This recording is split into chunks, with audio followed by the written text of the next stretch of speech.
Bonjour, Marc Leclerc. Alors, que les nationalistes sur Paris défendent une idée d'une France unie, cela ne m'étonne guère.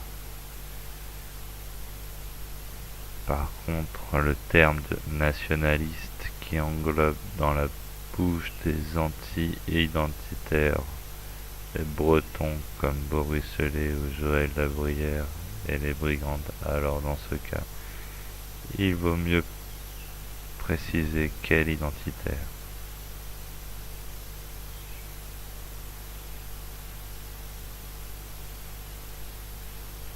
En fait, moi le terme nationaliste c'est de la merde à mes yeux, car il est basé sur une logique de nation, d'empire, et que cette logique de nation est apparue il y a 1400 ans sur le territoire qu'a conquis la France, avec le baptême de Clovis et compagnie. Qu'en réalité, je crois que si on prend comme repère les anciennes traditions de tous les continents du monde entier, l'organisation humaine se faisait à échelle locale, sous forme de tribus, et que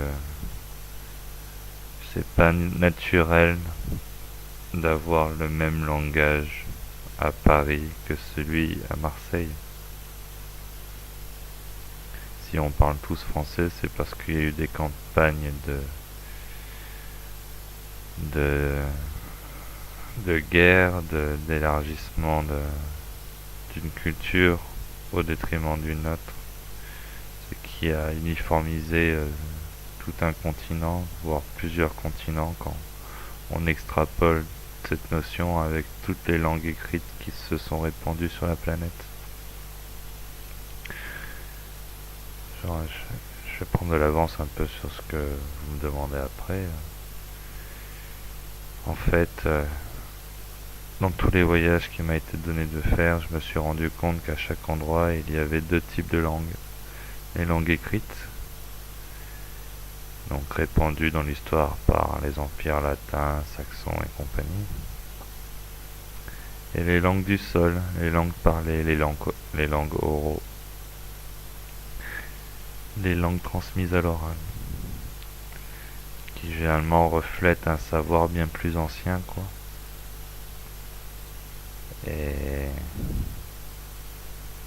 Et souvent, les langues orales sont uniques, les rites anciens sont uniques, sont liés au sol, à la mémoire du sol, à la mémoire collective du sol. Là où les langues écrites sont généralement les vecteurs d'un pouvoir régulièrement néfaste au bien commun. Les écrits sont corrompus depuis la base. Quand je remonte dans le temps et que je vois que les druides étaient garantes d'une société, d'une organisation qui se voulait être ancienne, transmission à l'oral du savoir, et qu'en cachette il lisait un dogme monothéiste, il vouait un culte monothéiste, qui choisissait de faire de l'élitisme et de transmettre ce savoir écrit uniquement à une personne ou deux. Je me dis que le vers est lié à l'écrit. Inutile d'écrire pour se rappeler collectivement de ce qui s'est passé. C'est à ça que sert la culture, se souvenir de nos anciens, en chantant leurs hymnes. Une culture qui se veut dépasser les frontières, uniformiser l'ensemble des continents. C'est une culture malveillante car elle crée des dissonances locales et elle perd de son but premier, qui est de rassembler autour de la mémoire du village.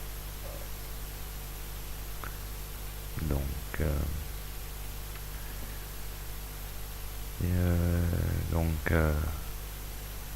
moi, si je devais me positionner par rapport à tous les mots que vous avez dit. Je suis pire qu'un identitaire en fait. Enfin, je suis un identitaire plus.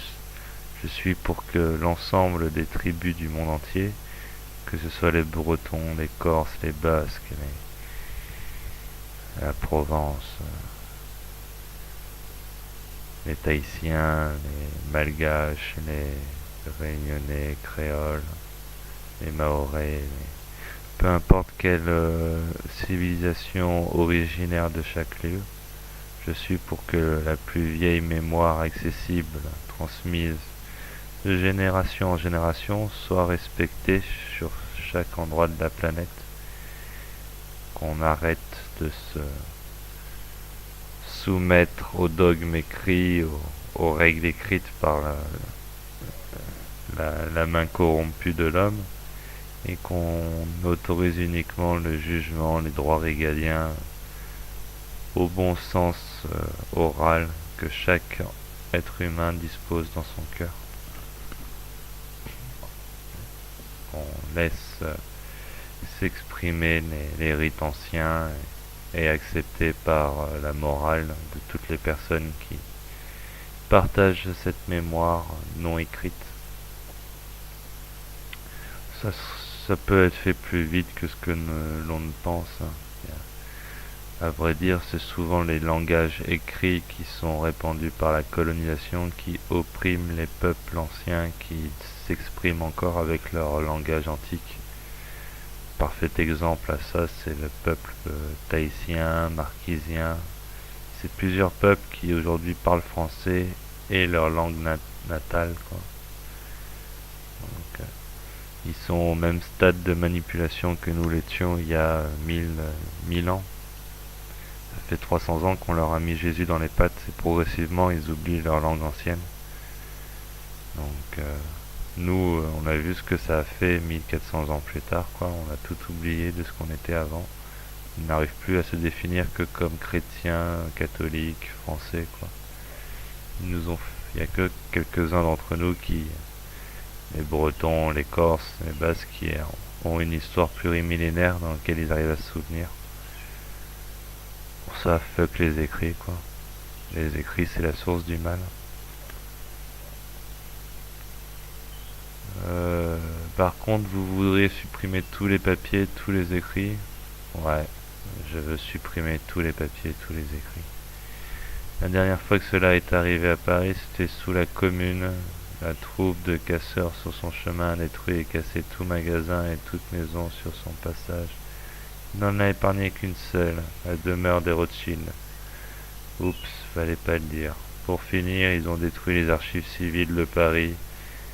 Et de nos jours, il n'est pas possible de retrouver ses ancêtres avant la date de 1860. Ce qui fait le jeu des antinationalistes. Pas de racines écrites, pas d'identité. Aurait-il été commandité pour en arriver là? Ben, pour moi, façon 1860, c'est déjà corrompu depuis un moment, quoi. On s'en fout. T'as pas besoin de savoir le papier qui dit où était ton aïeux il y a des milliers d'années si t'as sagement écouté ta grand-mère qui t'a raconté que ce qu'elle lui avait raconté sa propre grand-mère, etc., quoi. Donc,